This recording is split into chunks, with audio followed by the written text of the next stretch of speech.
What's going on, everybody? You're watching The Sit Down. I'm DJ Sixsmith. NBA draft in the Big Apple tonight. Lou Dort's here. Pac-12 Freshman of the Year. What's up, man? What's up? Good to meet you. Thank you. Pretty wild time in your life right now. Yeah. We were just talking off camera. You've been traveling all over the country, and your life's about to change forever in a couple hours. How are you dealing with all this? I mean, I'm pretty excited. I mean, this is something I worked for a lot my whole life, and now to be in this position is unbelievable. It's pretty crazy when you think about all the work that it took to get to this moment, right? Yeah, it's just me growing up in Montreal, Canada. I never thought one day that I'll be here today talking to you or to get ready for the draft tonight. So it's just really, really crazy, yeah. That's awesome. So let's wind it back. Your parents are from Haiti. They go to Canada. Tell me about your parents and what it was like growing up in Montreal. So, yeah, they moved to Canada when they went like 20. And then, I mean, it was fun. It was cool. I mean, we speak French there, so it was cool over there. And then just being around, I started playing soccer because my dad used to play soccer growing up. So I played soccer with my dad a lot. And then my best friend was playing basketball, so I just fell in love. That's how I started playing basketball, and I fell in love with the sports. And you were a little late. It was a little later in life for you, right, with hoops? Yeah, I started playing basketball around like 11, 12, for real, Yeah, and like kids here in this country, it's like 5, 6. So for you had the footwork with soccer, but what was it like jumping into basketball at that age? I mean, at first it was a little tough, just me like to try to do what the other guys was doing when they were young and stuff. But it was fun. Just I learned really fast, and then I just stick to it, and I loved it.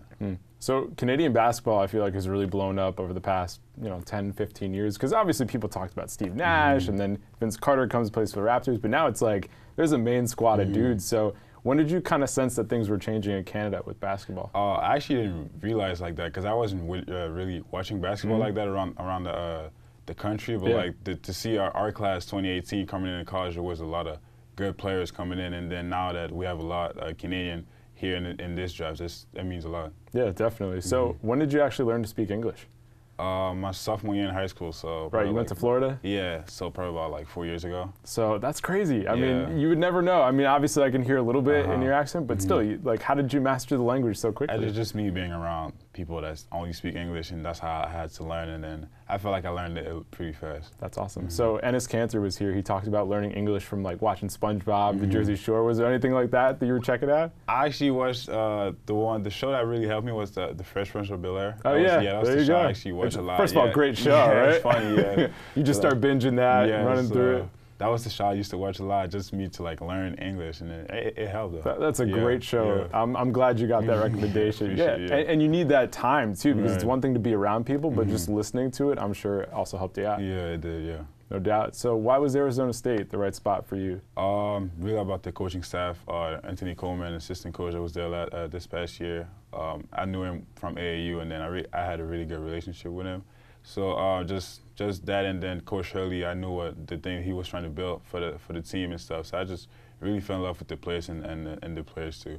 And I've heard you talk about Coach Hurley in the past and your relationship with him. How did that specifically develop, and how did he transform your game and help you grow as a man as well? It's really out by the way he was recruiting me, telling me he was really real, but with the stuff he was telling me, and as soon as I got on campus, really got to work really, really fast. I mean, my main goal was to learn a lot about the point guard position, and then I felt like we've done a great job. I mean, that's a good guy to learn the point guard position from, right? Did you go back and like watch his Duke clips or his NBA stuff? I watched some of it a little bit, but like I know he was like a killer. He was a baller. Isn't it wild how different the game was like in the 90s, and like you think about where it is today with all three-point shooting and everything? Yeah, it's just, I feel like everything is way different the way the way they was playing and stuff. Yeah. Even like you look at games in like the early 2000s, they're in like the 70s and 80s, and now it's like we're in the hundreds and 120s. Yeah, everything changed. Yeah. So when did you start watching the NBA? How old were you? Probably when I started playing basketball, like around 11, 12. Yeah. So who were your guys growing up? Derrick Rose was one of my favorite players. Yeah, he was Russell nice. Westbrook too. Just probably like all the quick, tough guards I like to watch. Explosive point guards who could finish. I mean, D Rose at his peak was nasty. That MVP year, and especially you playing the position, like seeing some of the stuff he was doing probably just blew your mind, right? It hurt me when he got hurt and stuff. That was brutal, right? Because like Westbrook's had knee injuries, but like of all the guys to have that injury, it was crushing to see Derrick Rose do that. So you get to Arizona State, you got Coach Hurley. It was a pretty crazy freshman year for you. I mean, you had some great moments, you have some up and downs. How do you put it into perspective with a little time separated from it now? I just felt like I have no regrets. I mean, ASU was just a great place for me, the coaching staff over there, and even just the university. And I mean, I just learned a lot, and then I knew I was going to hit a little wall during the season, and then it really, by watching film with coaches and stuff, really how I got up in that, and then I really got better. And then that's why I felt like I had a better second season. I mean, second half of the season. Second half of the season. So what was the biggest surprise about college basketball, or just the whole process in general at Arizona State? Just everything. Just playing, playing on right? TV. I mean, it's just different from high school. And then you play in a big arena and stuff. And then that's what I really love about it, was the love that we got from our fans and stuff. Was there a game where you're like, I'm here, I'm rolling, like I'm really starting to come into my own in that second half of the season? I don't think I had an exact game. It's really, I had a good like games in a row that I was really playing good, and then I was like started feeling it back like the player I was. Well, consistency is such a big thing too, because it's one thing if you could drop 40, but if you can drop 20 or 30 over a 4 or 5 game stretch, that's when you know you're legit, you know? So that's a big deal. And then obviously becoming the Pac-12 Freshman of the Year, that's a huge deal given what that conference has been. So what was the coolest part of that experience for you? I mean, it was just really fun. The way that I felt like I deserved it. I played really well for my team, and then I helped my team getting to a good spot. And then the fact that there was a lot of great players that had this award, the Freshman of the Year from Pac-12. So I was watching these names, Lonzo Ball and all them. It was just really nice to see that. How often did you hear the whole James Harden comparison during your time at Arizona State? It was probably all the time, right? A lot of time when I first got there, like the first few months, I heard it a lot. Yeah, you're like, next Harden, right? Like, how did you deal with that when you first got there? I mean, it was cool. People can't remember to James Harden is James Harden. Not a bad guy, right? So, like, just me, at first I was trying to be myself, and trying to be me and play my game, but it was just fun. Yeah. And especially Arizona State, like that fan base is just hungry for the next Harden, right? Because they've had good, solid teams, but not guys who've made the big jump to the NBA. So I'm sure it's cool for you to be like, you know what, I'm ready to put the Sun Devils back on the map here in the league. Yeah, I mean, I felt like it was not only me, it was the whole group, the guys that we had this year. Yeah. Definitely. So you decide that you're going to the league, and then the whole crazy draft process starts. So you're in Chicago for the Combine, you're doing these draft workouts. What's it been like being put through this whole NBA cycle before the draft? It's been fun, just me going around the cities and stuff, just to see that I never been before, and then I went just to work out for the team and stuff, and it was nice just to talk with all the coaching staff and like the GMs and stuff. It was just nice, and it was nice to see all the players that's going through it too. Yeah, definitely. And I'm sure they kind of all blend together, because how many were there? It was like 8 or 9 for you that you ended up doing?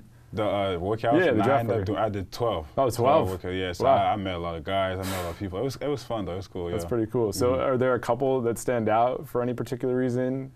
For me, it was all the same. I mean, this is really what the group of guys that we had in the workouts, and but definitely for me, it was all the same. Yeah. Definitely. So tonight you're going to be at Barclays, hanging out in the crowd, which I kind of like when people emerge from the crowd when you're not in the green room. So what are you most excited about just being at Barclays and getting drafted tonight? Just everything. Seeing that's one of the things I've been watching every year, and then now being in Barclays Arena just to be here and then get my name called, that'd be amazing. What's the fit going to look like tonight? What do you got all planned out? I'm not going to say that right now. You got something good there? Yeah, I'm just going to surprise y'all, but it's a simple little fit, yeah. Gotcha. And then who's going to be with you tonight at the draft? My mom, my sisters, and my AAU coach. That's awesome. And how long do you have your AAU coach for your days in playing hoops? I had him. I mean, he's the guy who really, like, he's like a mentor to me. He taught me a lot about basketball outside of basketball, school. And he really took care of me, and I think he's one of the reasons why I'm here today. That's great. So when you think about your game, like checking out some of your stuff, like you're a really tenacious defender, like you can put the ball in the bucket. What do you think you still have to work on to take that game to the next level? A lot more consistency on my shot. That's one of the most things, and decision making too. When I drive to the basket, when I know a lot of people will crash on me, just want to kick the ball out or want to use my floater and stuff.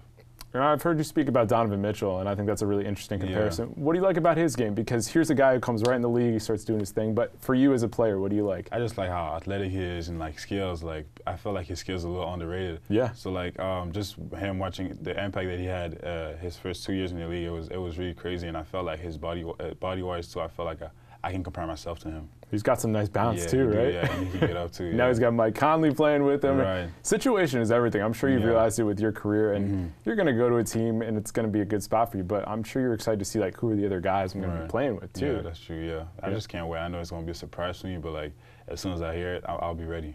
Definitely. So for fan bases that will find out about your game that haven't seen you play yet, what are a few things to know about Lou and the type of player you are? I mean, I'm a pretty strong guard. I like driving to the basket, and then I'm really intense on defense too. I I like playing hard defense. Sometimes full court, I know it's going to be different in the NBA, but like I just got to adjust to it. But like I bring a lot of intensity on the court. You've gotten some Marcus Smart comparisons. I would say much better shot for sure. But have you started to read anything about you or anything like that? I've seen a lot. I mean, I heard Marcus Smart since I'm in high school and stuff. Just the way that we built and how tough we are, man. I mean, it's a great comparison to just me, just him being like a tough guard, really strong. I feel like it's a really great comparison for real. What is the biggest misconception about your game? Because obviously there's great stuff out there about you, and then there's other stuff where people are banging on your skills. What surprises you? What people are saying? I feel like I know I'm a better shooter than what the people think I am. Yeah. So I mean, it's just motivation when I hear all that. Oh, yeah. I just can't wait to like show them for real. And those are the best type of competitors too. Guys like you say, you know what, this is gonna get me going to the next level, as opposed to people that internalize it. You don't want to do that. You want it to motivate you. That's right. Yeah. Definitely. Well, Lou, it's been a pleasure, man. Thank you. Yeah. Thank you so much. Best of luck with everything. Thank you. All right, everybody. We'll see you next time here on the Sit Down.